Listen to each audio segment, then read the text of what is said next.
Assalamualaikum. Selamat sejahtera. Cikgu nak share tentang teori pelanggaran.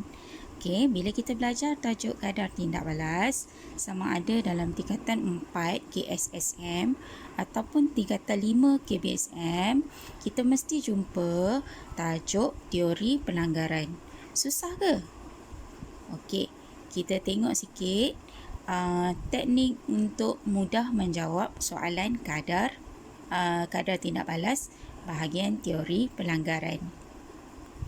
Ada 4 faktor yang mempengaruhi kadar tindak balas, iaitu yang pertama, saiz bahan. Yang kedua, suhu campuran. Ketiga, kepekatan larutan. Dan yang terakhir, kehadiran mangkin. Bagaimana mengaitkan keempat faktor ini dengan teori pelanggaran? Jom kita tengok. Yang pertama, sajuran Fredar. Yang kedua, suteran Fredar.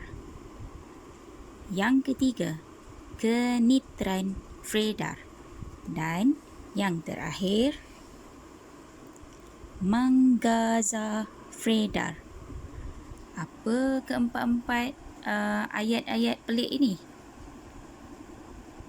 Ini merupakan clue untuk menulis ayat kadar tindak balas bahagian teori pelanggaran.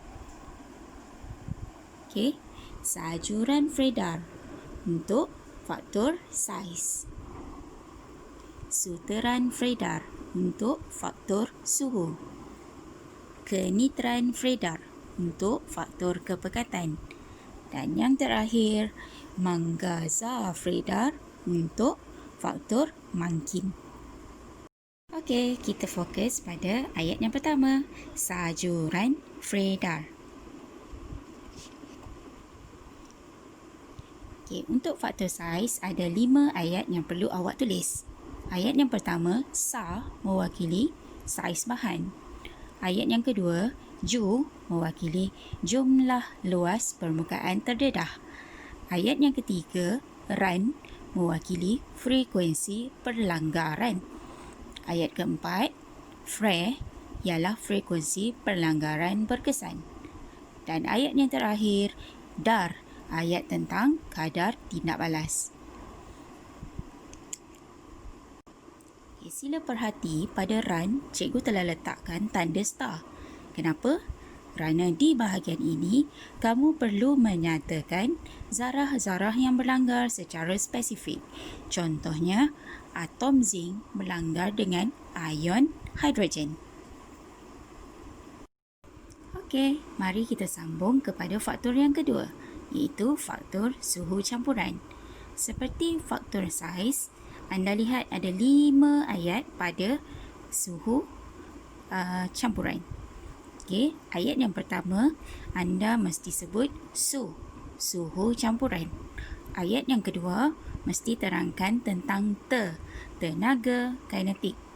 Ayat yang ketiga, 4 dan 5 sama dengan ayat faktor saiz, iaitu ayat frekuensi pelanggaran, frekuensi pelanggaran berkesan, dan ayat yang kelima, ayat kadar tindak balas.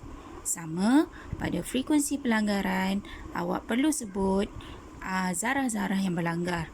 Contohnya, kalsium karbonat berlanggar dengan ion hidrogen.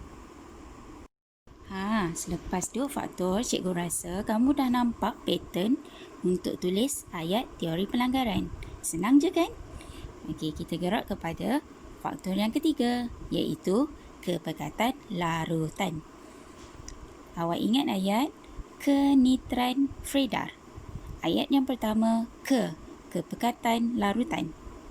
Ayat yang kedua, mesti kaitkan dengan bilangan zarah per unit isi padu.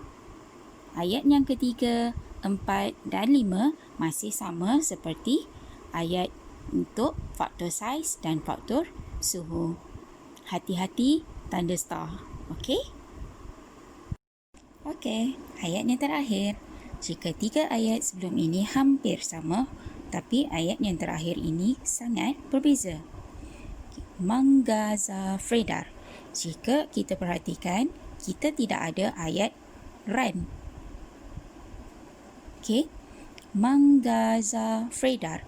Apa yang sama dengan 3 faktor sebelum ini hanyalah Fredar. Okay, mang. Mang ialah kehadiran mangkin. Ga, laluan alternatif dengan tenaga pengaktifan yang lebih rendah. Za, ayat yang kedua. Lebih banyak zarah berlanggar. Ayat ketiga, frekuensi pelanggaran berkesan. Jaga-jaga, di sini ada tanda star. Maksudnya, mesti sebut zarah apa berlanggar dengan zarah apa.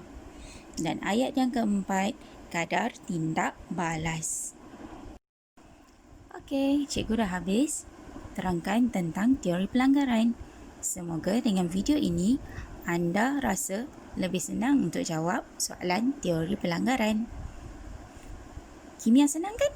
Senang je.